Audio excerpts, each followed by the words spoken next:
what I buy becomes my husband's property too. If that's unacceptable, then maybe we should just divorce. Charles, my husband, often tries to take things from me for reasons that seem completely unreasonable. He even attempts to give gifts I bought for my parents to his own parents just to make himself look good. But that's not how it works. When I confronted him about it, his face turned pale. Before I married Charles, my grandparents had left me a significant gift, a piece of real estate. I thanked them, thinking this would be a future safety net for both me and my husband. But my grandparents, who were always wise and cautious, advised me to keep it a secret, even from Charles. They insisted that I keep the knowledge of my passive income and financial independence to myself. I felt a pang of guilt about hiding this from Charles, but I chose to follow my grandparents' advice. After my grandfather, who cared deeply for me, passed away, I continued my life with Charles. That's when the incident occurred. One day, while checking the account where I managed our living expenses, I noticed that $10,000 had been withdrawn. This account, which I primarily managed, was meant to cover our household costs, using the money Charles contributed. It was a huge sum, and I had no memory of withdrawing it, which meant it had to be Charles. When he came home that evening, I confronted him. "Hey, $10,000 is missing from our living expenses account. Do you know anything about that?" "Yeah, I lent it to my mom. She was in some kind of trouble," he replied casually, confirming that he had indeed given the money to his mother, Lisa. "And you didn't think to tell me?" I asked, astonished. "It's fine. Besides, it's my money that I earned. We have some savings, so it's not a big deal. That amount won't hurt us," he said, brushing it off. If Lisa was in trouble, what could I do? I had to help. But yeah, I probably should have said something. The account was for both of us, and if he had taken the money from a separate account he had before we got married, it would have been fine. But taking such a large sum from our shared account without a word, that was too much. When I cited his selfishness, Charles frowned, clearly irritated. Okay, I'll tell you next time," he muttered, dismissing the issue and quickly heading to the bathroom. I felt a knot in my stomach. He hadn't always been this way. When we first got married, he was attentive and always listened to me. Was this how marriage changed people? A few days later, I had no choice but to visit my in-laws' house to drop off a package that had been mistakenly delivered to us. "Oh, Megan, thanks for bringing this over. Why don't you come in for a bit?" Lisa said, greeting me warmly. I hadn't planned on staying, but it felt rude to refuse, so I stepped inside for a cup of tea.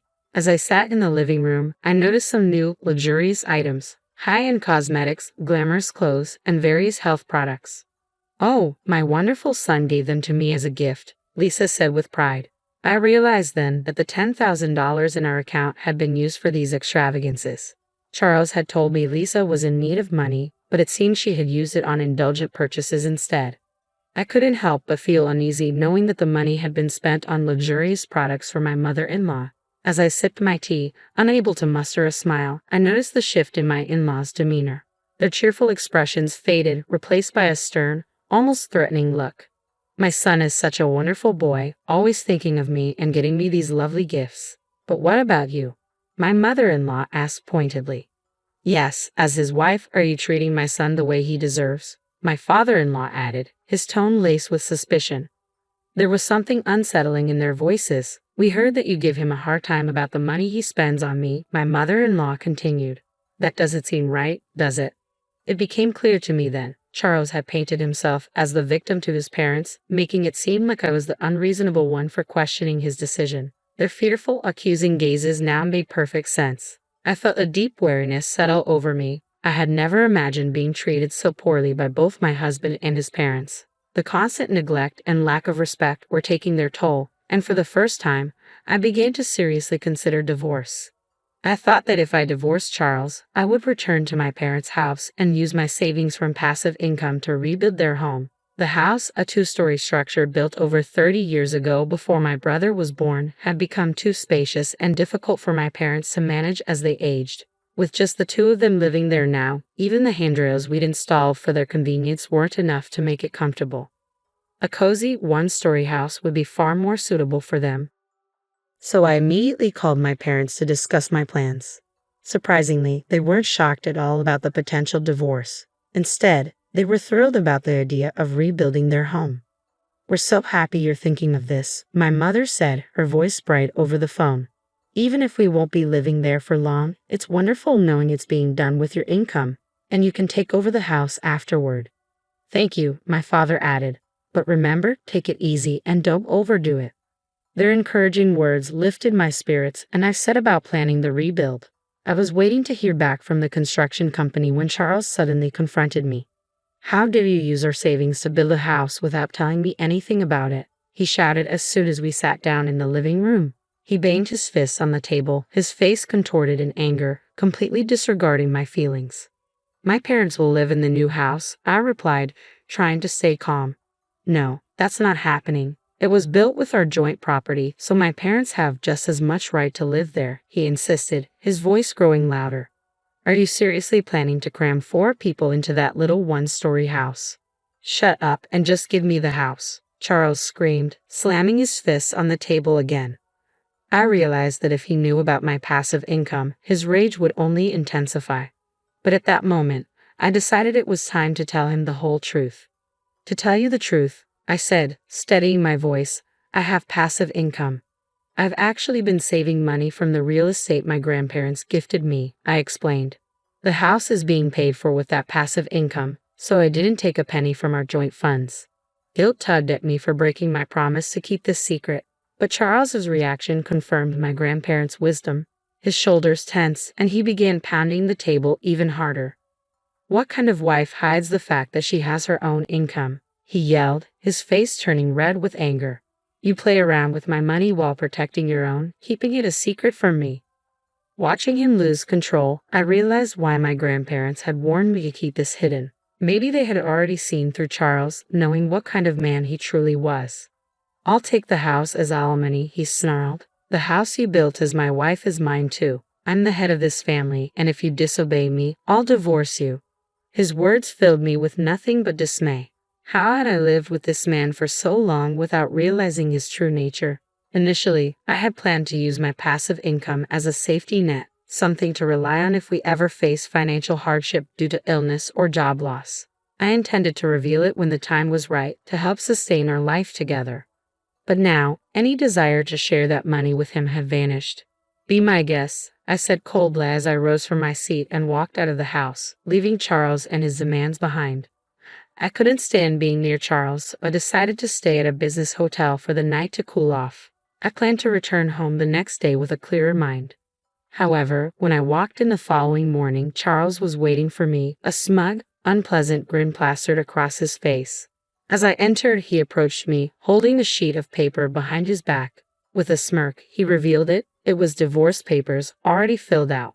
You're lying about that passive income, aren't you? He accused. You made it up to cover the fact that you were actually taking money from our joint account. His accusations were as baseless as ever, and I found it impossible to reason with him. I had been honest with him from the start, and now I saw no point in trying to convince him further. I'm telling the truth. I do have passive income, I reiterated. Here you go again, Charles sneered. I know you can't live without me. He shoved the divorce papers into my hand, still smirking. Let me know when we can move in, he said with a dismissive wave as if it were all a game. I'm going out for a drink. He patted me on the shoulder and walked out, humming cheerfully, completely oblivious to the turmoil he'd caused. In that moment, I saw Charles for who he truly was. He hadn't changed, he had simply hidden his true nature from me all this time. From the beginning, he had looked down on me, never once truly considering my feelings. Without hesitation, I packed my belongings, filled out the divorce papers right then and there, and left the house for good. I decided to move in with my parents temporarily, explaining everything to them. We agreed to stay together until the new house was completed. The next day, I knew my life was finally moving in the right direction. I felt a wave of dismay as I looked at my phone and saw that my call log was filled with missed calls from Charles. Then, as if on cue, my phone rang again. It was him.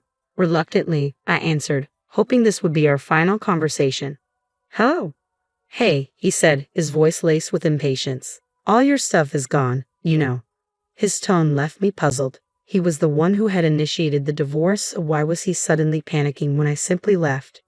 Yes, we're getting a divorce, so that's normal, I replied calmly. I won't be coming back, so feel free to use the empty space however you like. There was a brief silence on his end, as if my words were finally sinking in. It seemed he was beginning to grasp the reality of my situation and the fact that I truly had passive income. After a long pause, he spoke again, but this time in a tone so sweet and pleading that it caught me off guard. Hey, he began hesitantly.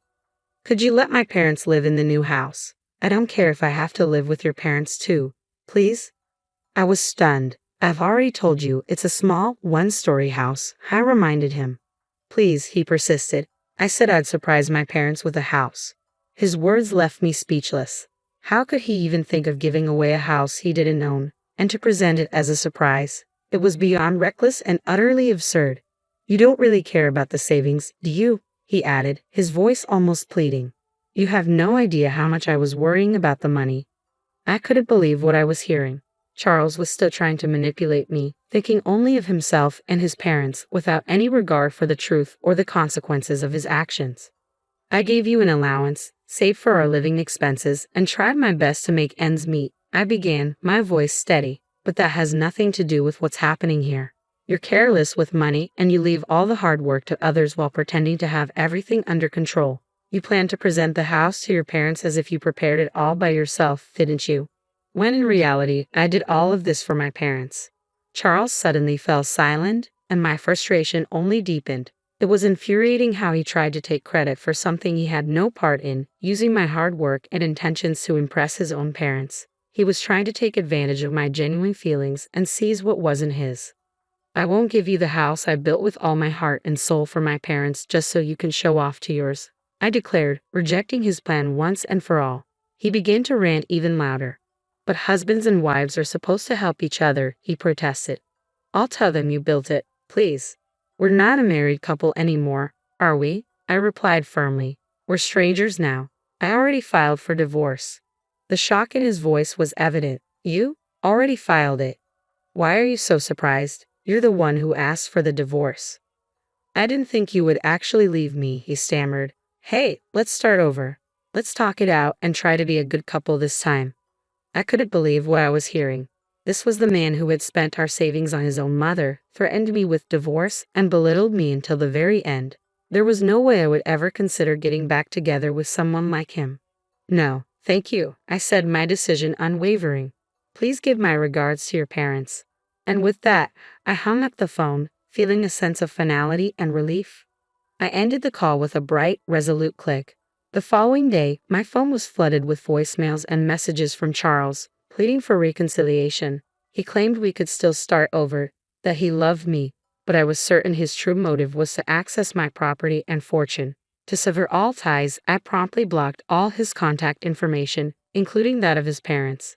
In the meantime, the house was completed, and my parents and I settled into our new, comfortable home. Life felt rejuvenated. Later, I ran into a mutual friend who knew Charles and shared the news of our divorce. She offered her sympathy and filled me in on recent developments concerning my ex. Charles had abruptly resigned from his job, claiming he no longer needed to work hard because he had acquired real estate. The company was unable to reach him, but he attempted to retract his resignation the next day. His bosses were furious, lecturing him about the trouble his sudden disappearance and incomplete notice had caused. They were particularly incensed that he hadn't considered the impact on his colleagues. Charles tried to fabricate an explanation for his actions, but it quickly became apparent that his divorce and reliance on my income were the real reasons behind his behavior. His lies unraveled, and the company refused to rehire him. It was ironic that Charles, who had once dismissed my passive income as a lie, was now trying to exploit it while parading his ill-gotten gifts to his parents. He never thought about me or our future. Reflecting on this, I felt nothing but relief. I heard that Charles had moved back in with his parents, but they were reportedly harsh with him. He struggled to find a new job due to the circumstances of his departure from his last one. It seemed he was finally facing the consequences of his actions. As for me, I'm thriving. Living in the house I built for my parents, pursuing the job I've always wanted, and enjoying life. My passive income now supports those who genuinely care for me. I feel at peace and content with how things have turned out.